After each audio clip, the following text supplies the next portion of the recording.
What does Ukraine need? Russia has opened a new front in Kharkiv, and Ukraine has had to retreat from the first border towns. For the moment, the Russians are more or less stopped, but it is clear that Ukraine will still need a lot of help if it wants to survive in this war. In this video, we want to analyze what Ukraine needs for a secure future, even if it does not emerge victorious from this war.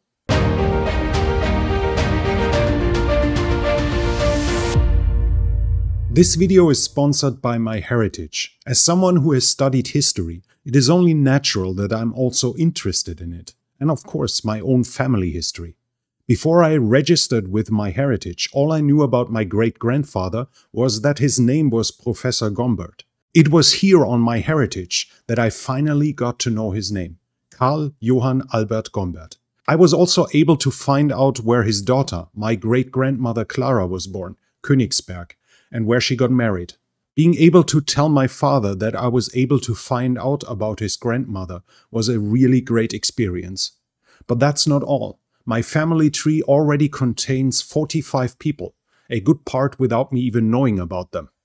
After just 1 hour, I already know the existence of a great-great-grandfather by name. Oh, new family members have been found here? With a simple trick, there are now suddenly 85 people in the family tree. I found all this through MyHeritage, thanks to their database of 19.6 billion historical documents. Here I am uploading the photo of my father's parents.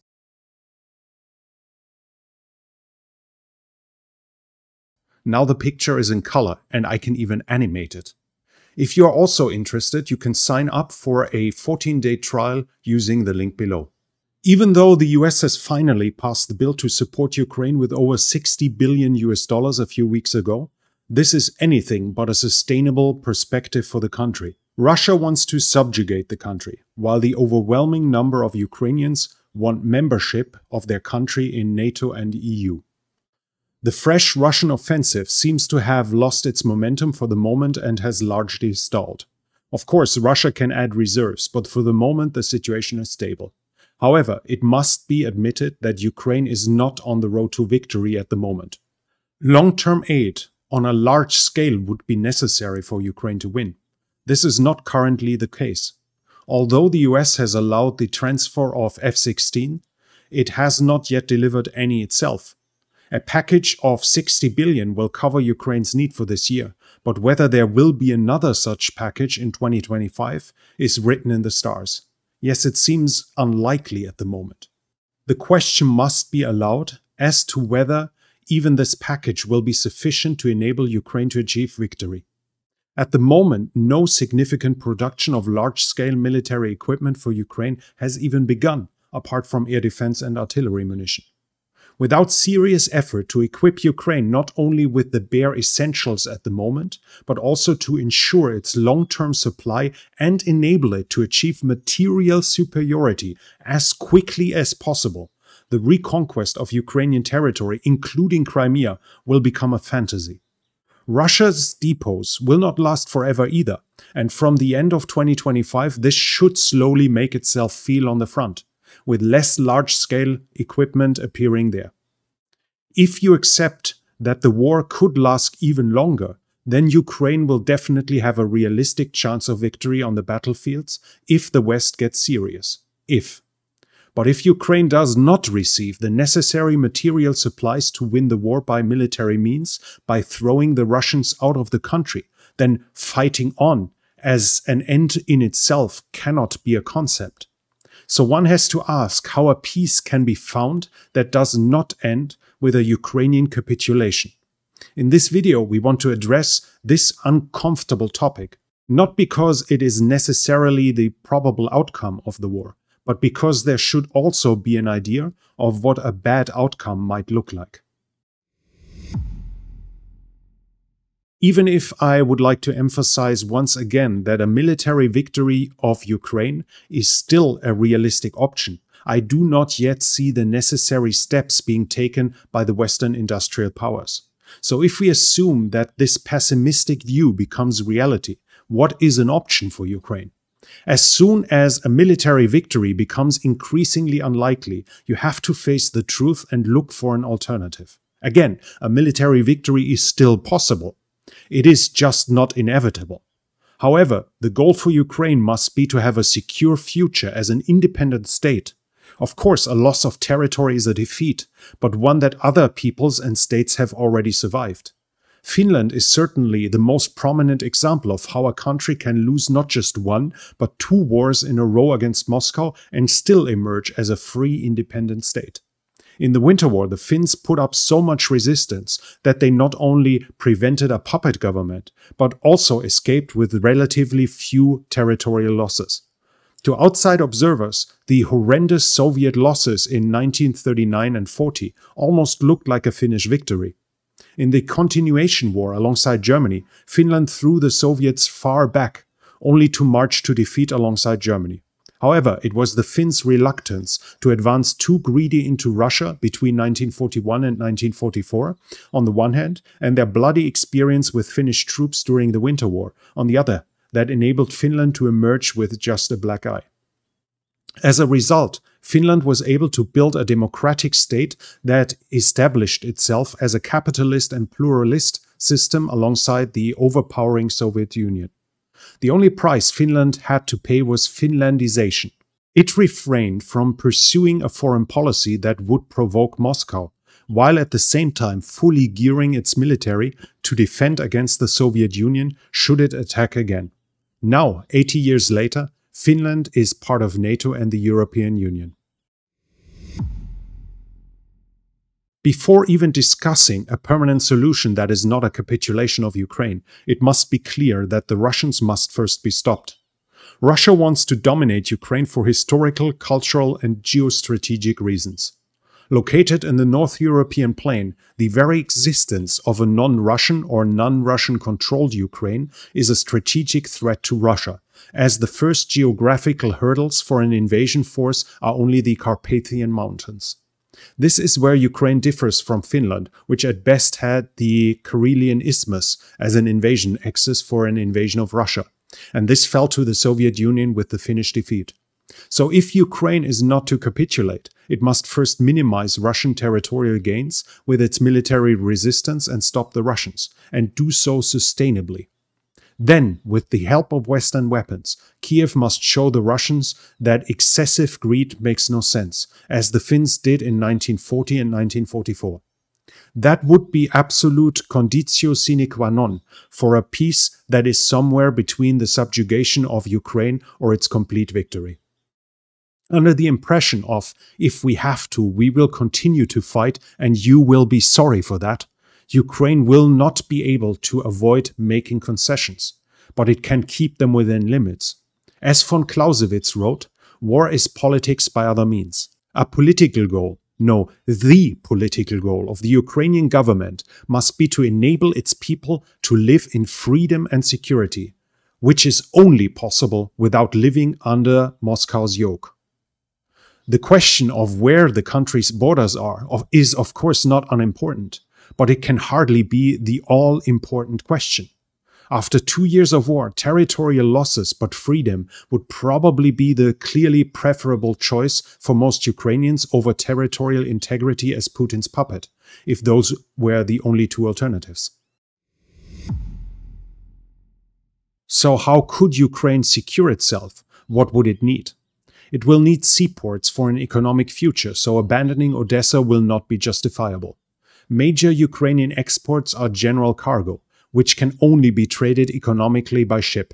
Without its own seaport, transportation costs would rise too high, or it would become dependent on Russia, which would contradict the goal of a secure and free Ukraine. For its people, an important point will be that Russia allows Ukrainian citizens to leave and move to the part of the country that remains Ukrainian, so that the country can protect its citizens from the filtration and torture chambers. To enable the country's freedom, Ukraine will have to keep the democratic system and prevent Russian interference. And to enable its freedom, if it does not get an alliance, the country will have to stay armed to the teeth.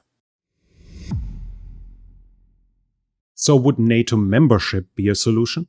While some members of NATO want to invite Ukraine as soon as possible, and even theories of partial membership, of only the unoccupied parts are proposed, NATO membership is realistically a chimera until Russia has given up its ambitions.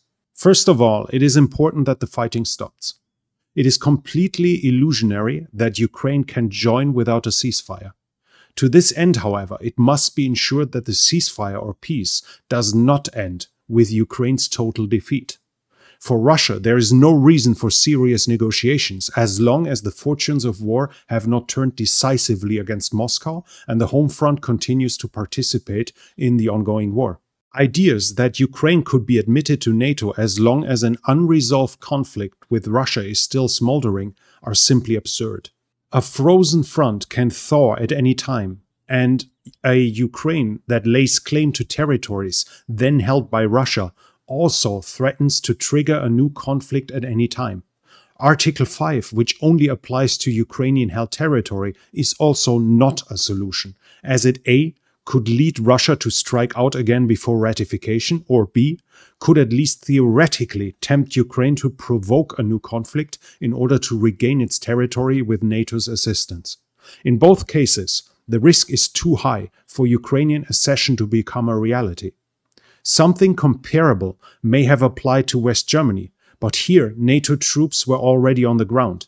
The conflict between the two German states was not a military one, and Germany would inevitably have been a place of war anyways, which also shifted the western border and thus the likely theater of war away from the existing NATO to the east.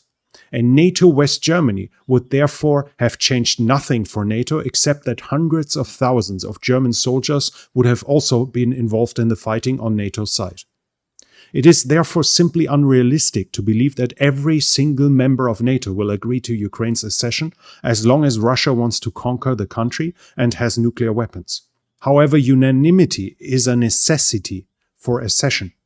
Ultimately, the question is whether Ukraine's membership is worth the risk of nuclear war. To believe that every single state will answer yes is ridiculous.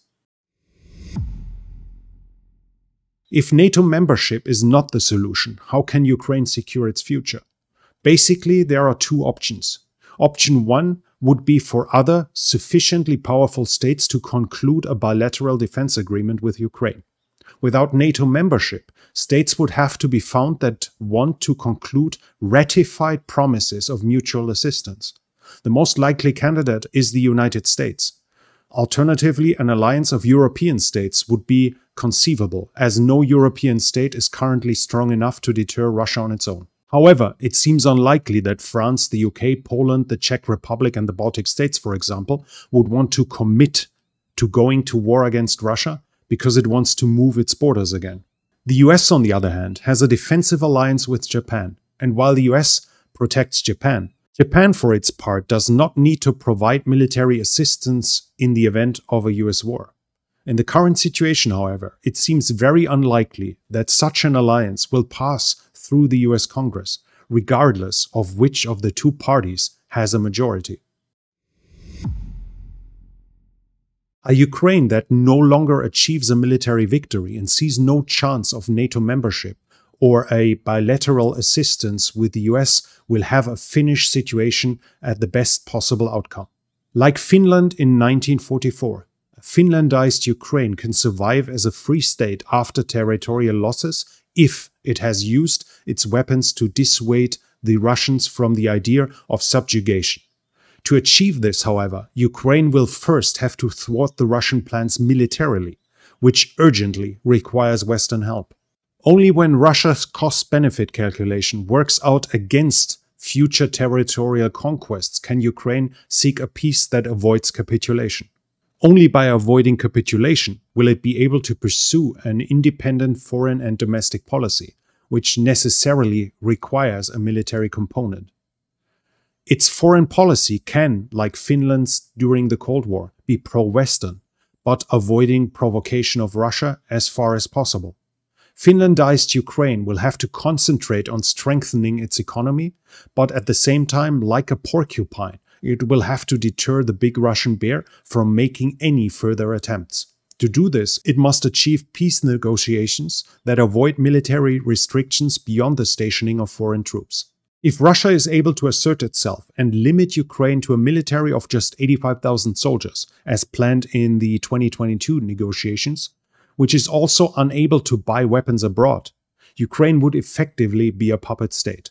That would be completely unacceptable after the experiences of the war. Only if Ukraine is strong enough, and will be strong enough, to deter future invasions by Russia, will the country have a future. No matter whether Donetsk, Sevastopol and Luhansk are Ukrainian cities or not. Only if Ukraine can provide a military that deters Russia from future raids will it at least have avoided strategic defeat.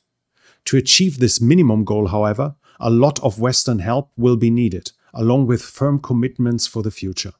Russia is convinced that it has the staying power, even if its plans are thwarted in the meantime, as in 2022.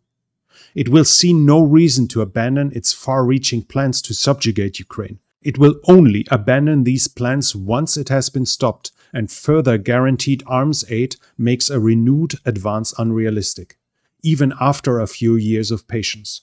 This is where the West will be called upon to place credibly binding orders if it does not want to facilitate a Ukrainian victory with large arms orders. We will have to see whether this can become a reality. If you also want to learn about your family history at MyHeritage, just use the link in the description. With my link, you get 14 days trial subscription for free. What do you think? Do you think Ukraine is still on the road to victory and that they will achieve military victory after all? Or do you think my proposed Finlandization is the best they can hope for now?